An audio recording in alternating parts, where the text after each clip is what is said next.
Hey guys, it's Caitlin and welcome to my channel. Today I'm doing a reading wrap up for both February and March as I didn't do one last month and I feel like it's because I only read 4 books and that's kind of a short video.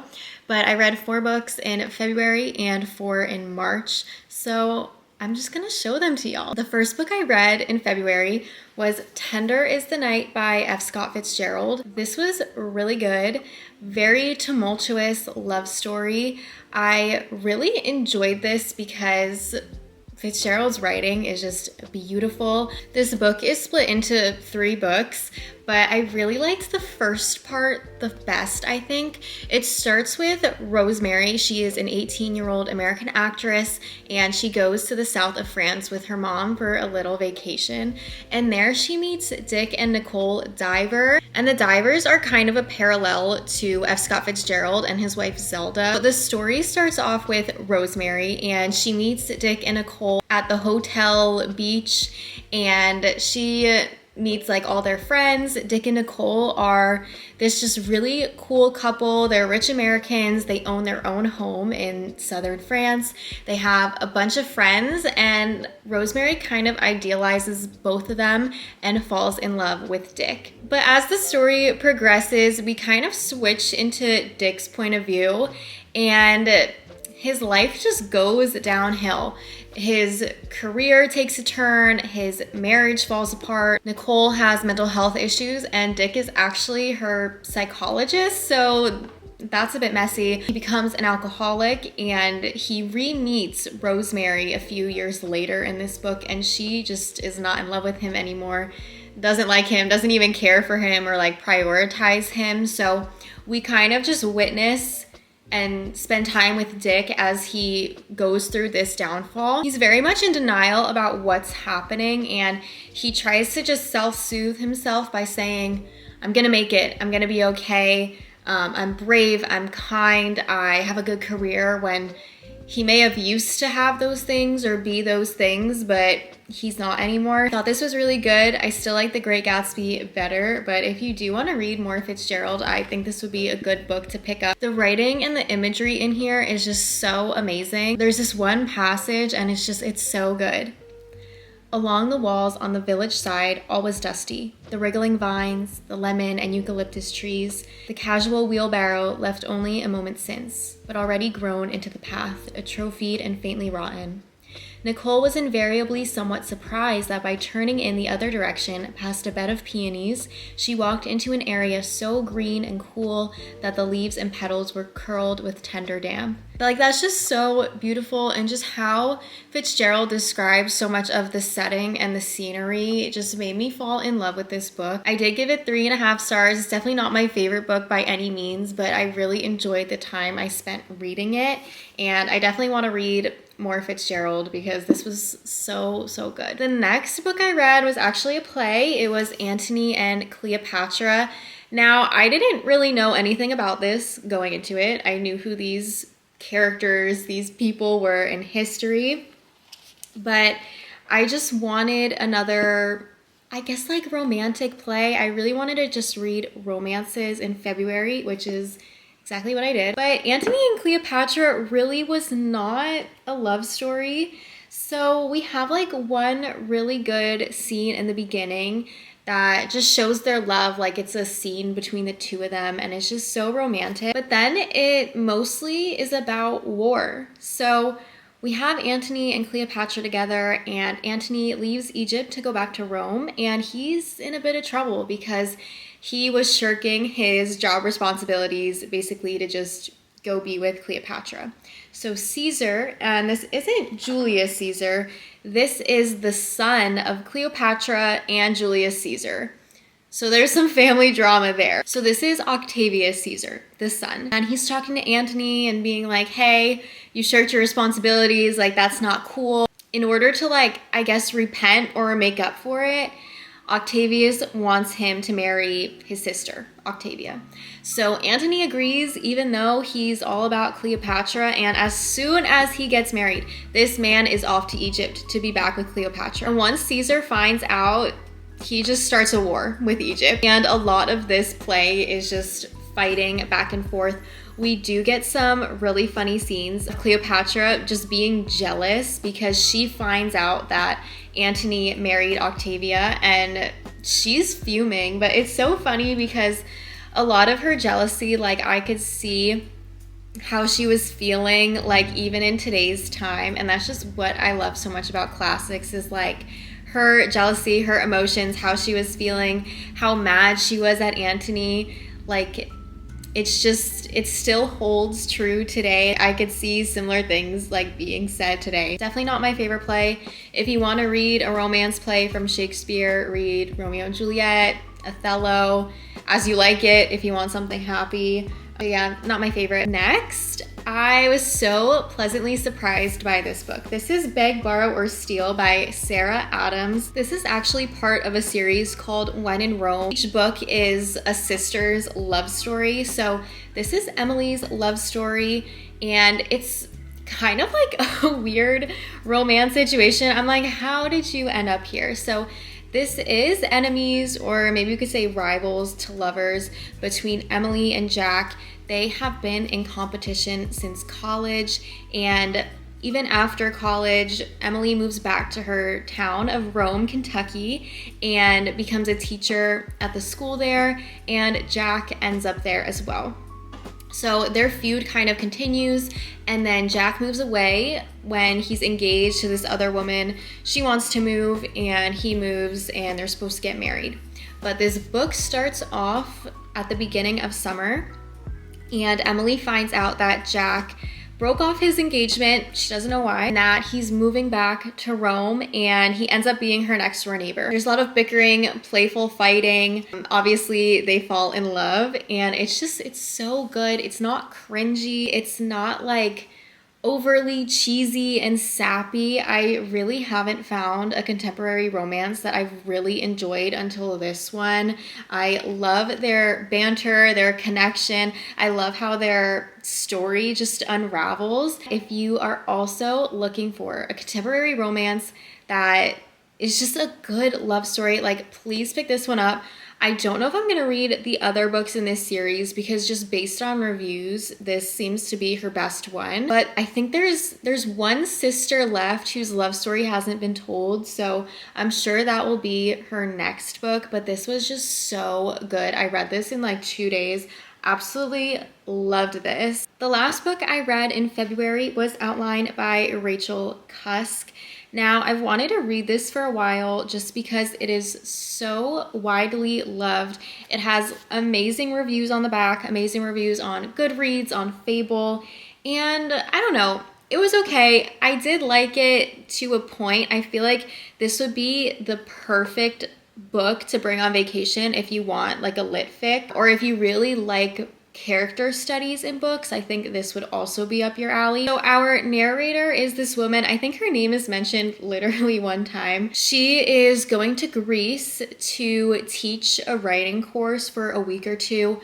Her family life isn't great. I think she's going through a divorce, and she has a couple of kids with her ex-husband as well. I think this trip is just like her trying to get away, do something fun, and it's really just about everyone she meets. She meets a man on the plane. We learn about her students. We learn about this other teacher also teaching for the writing seminar.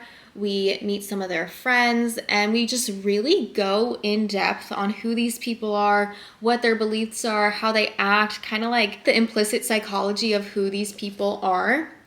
And every character is so different, which I really like. I think if a lot of the characters were similar, this would be really boring. I'll be honest, this didn't live up to the hype for me. I thought the writing was good, but in some parts it seemed to be trying too hard. I'm still deciding if I want to continue this series because there's Transit and Kudos, and then Cusk also just released Parade, I think it's called, which isn't part of this series. I think it's a standalone. I don't know if I'd really recommend this if you don't like character studies.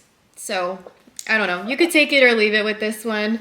It was okay. Now, the first book that I read in March is The Village of Stepanchikovo by Dostoevsky. This was just fun. I don't think this book is for everyone. I feel like Dostoevsky purposely wrote this book for me though, because it's very much a satire on Gogol and Gogol's like character archetype. I love both of these authors, so this was right up my alley. I also didn't know until I read the introduction that Dostoevsky was arrested because he was reading one of Gogol's letters about politics like at a public meeting and disagreeing with Gogol's point of view on his politics. So I actually didn't know that.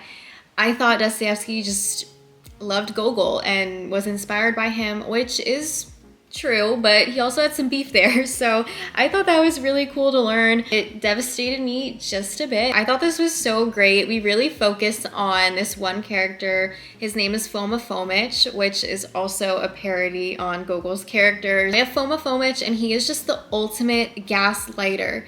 He's not even related to the family he's living with. He just got really close to the matriarch, and he kind of runs the household. He manipulates everyone. It is such a toxic household. One of the sons comes back to the house because his father writes him a letter and is like, you have to marry this girl. So he comes back, and we're really in his perspective, and he's just like, what the hell is going on? Like, why are you letting Foma Fomitch just like run this household, ruin everyone's relationships, just be this horrible person?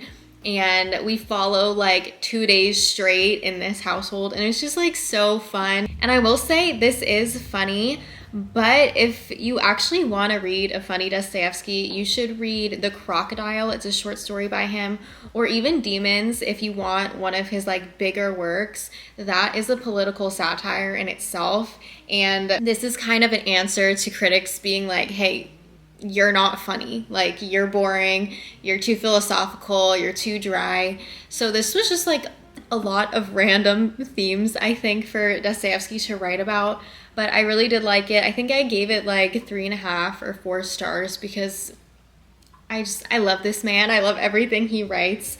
Is this my favorite? No. Do I think everyone should read this? Probably not. Like, this is a very niche book of his, but if you're like me and love Russian lit and love Dostoevsky, I do recommend giving it a go. The next book I read was Brave New World by Aldous Huxley.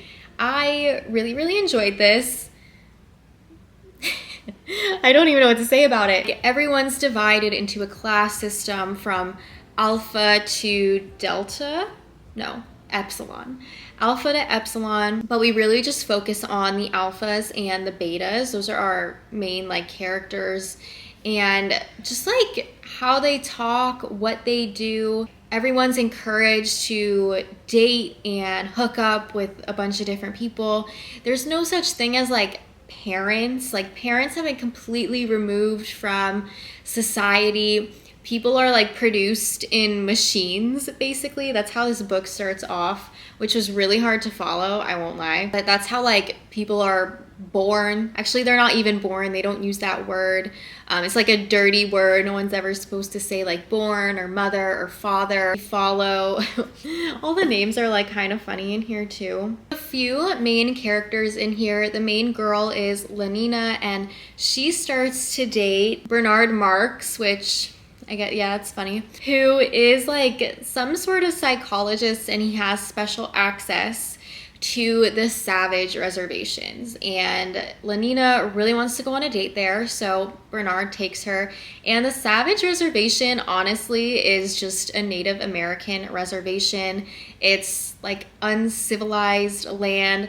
This type of society hasn't extended there. And it's really interesting seeing how Lenina reacts to the savages and how they react to Lenina.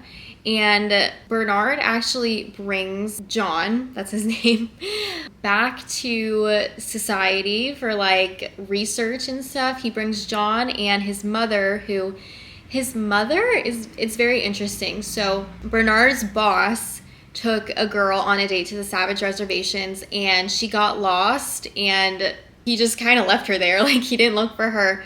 And Lenina and Bernard find her when they're on their date. So like they bring her back, and she's a really interesting character because she was born in society and like raised that way for probably 20 years and then was like stuck on uncivilized land. And another thing in this society is they don't age, they never get old, or they never like look old. They bring her back, and like so many people have never seen an older woman or like older person, so their reaction to her is really interesting too. But overall, I really like this book. I think it really just makes you think about different perspectives and like this perfect society. Like, is that really perfect? Is that really how people should be living? Even though like there are problems with today's society and problems with society like 50 years ago when this was written and published, but like, would we prefer a perfect society over what we have? So this was really interesting. I always recommend classics like these because they're classics for a reason. Now kind of a random pick for me, but it's for a video I'm filming, as are the next two books. This is A Flicker in the Dark by Stacey Willingham. This is a psychological thriller, and I really can't remember the last time I read one of these books, but I'm so glad I read this. So this follows Chloe. Her dad is arrested for the murder of 5 teenage girls when Chloe is like 11 or 12.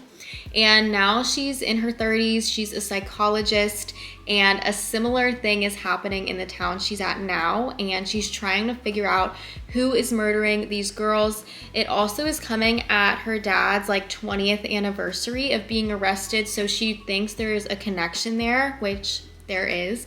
And I really love this. The writing was so just like simple and to the point. It wasn't trying too hard. There wasn't too much imagery.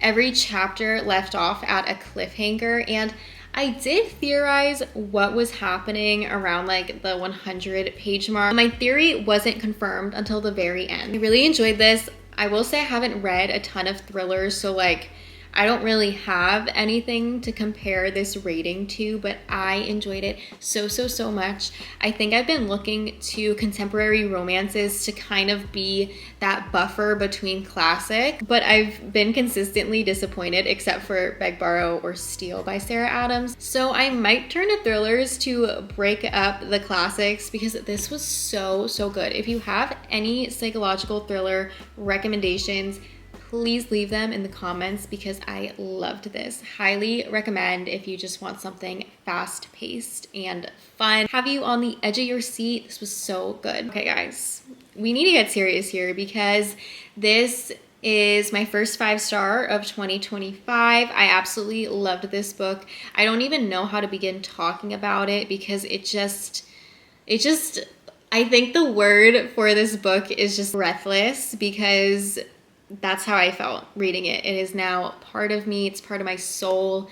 It will never leave me. And that is A Room with a View by E.M. Forrester. Now, this was not high up on my TBR. I obviously knew about this book. I knew about this author. I knew at some point in my life I would get to it. I didn't think it would be this soon. And I'm really happy that it came into my life. This is really just like a love story between Lucy, George, and Cecil. It's so good. And I was a little worried like the first 2 chapters because we follow Lucy and Miss Bartlett. Miss Bartlett is Lucy's cousin, and she's taking Lucy to Italy for like an educational experience. Lucy is still pretty young and she wants to see the world. Charlotte, Miss Bartlett, is there to chaperone her. And they meet George Emerson and his dad, Mr. Emerson, and they are just kind of free thinkers. They do their own thing. They don't follow like the really formal social rules that Lucy and Charlotte do.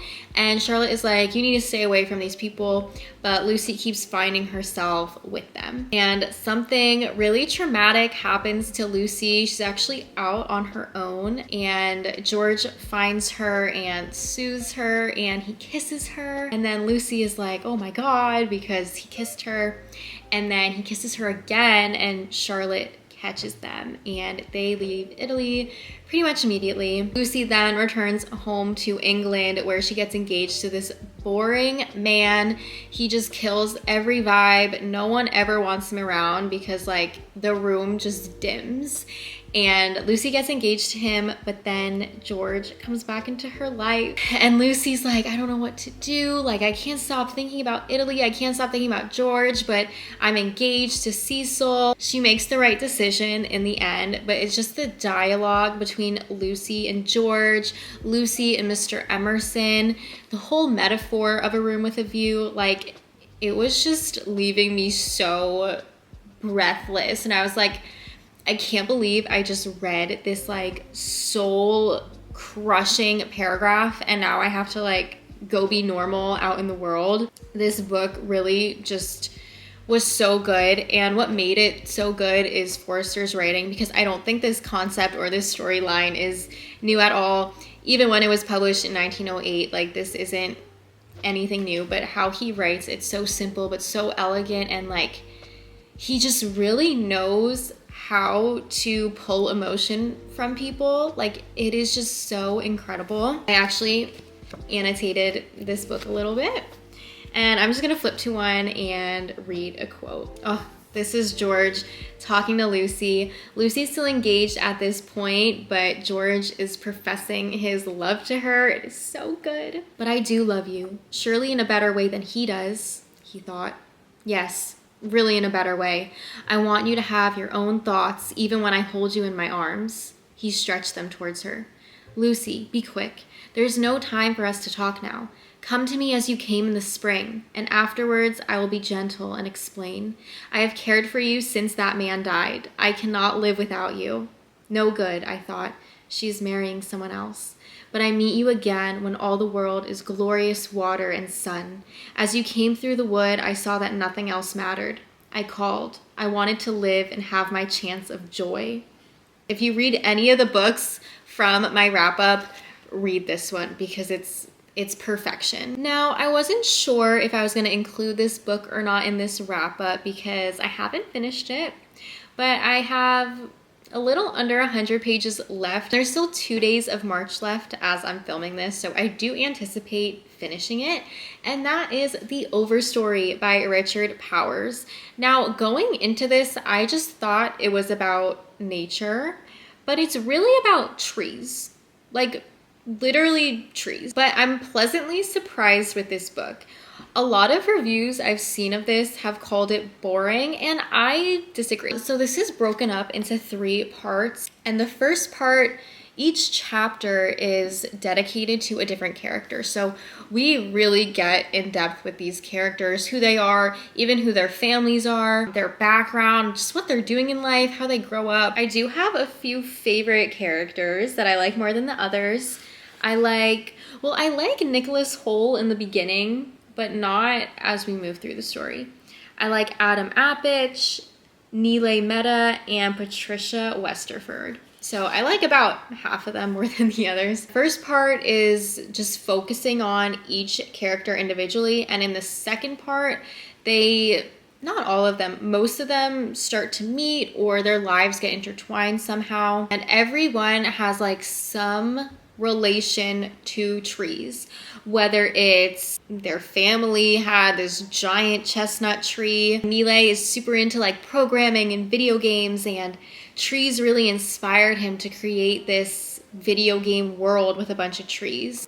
Or Patricia, whose dad and her grew up being outside and being with the trees, and like how she turned her whole career into just trees. Our second part just goes like more in depth, and the characters connect, they meet each other, they form relationships, and then at the end of the second chapter, something really horrible happens, which I'm not gonna spoil. And the third part, I will say the third part is kind of dragging. I wouldn't say it's boring, but it's a lot of grief, a lot of trauma, like pretty much something horrible has happened to all these characters, and we're kind of just like living with the outcome of it. And I'm kind of just waiting for this to be over already. I feel like we can wrap it up, but I don't know, maybe something else is gonna happen. There's also a lot about environmental activism in here. A few of our characters, Olivia, Nick, Mimi, Adam and Douglas, like they get into environmental activism, trying to save the trees, sitting in trees, going to protest. So that's an element of this book too. And this is just a topic I've never explored. I've never really read about ecology or environmentalism. It's never been like something that has interested me. Like there's so much that I didn't know prior to reading this. All trees are connected. If one tree is infected by like a fungi, it can signal to other trees that a danger is coming. Even like dead, rotting trees, they let off like gases and signals to insects and animals, and like they house these ecosystems. Like it's really interesting. And I thought the nature aspect of this would be boring because I'm not super into nature. So I think if you want to explore like a totally different topic and you're not interested in nature originally, I think this would be so cool for you to read. This is very well written. I don't think it's boring. However, I do think the third part can be wrapped up a bit. I don't exactly know what I'm gonna rate this. It's probably gonna be between 3.5 stars or 4 stars, but this is so good, and I really wanna read more of Richard Powers after reading this. Okay guys, that is my wrap up for February and March. I really hope you liked this video. Let me know if you've read any of these books or are going to after watching this video. I'd love to know. Thank you so much for watching, especially if you've gotten to this point, and I'll see you in the next one. Bye.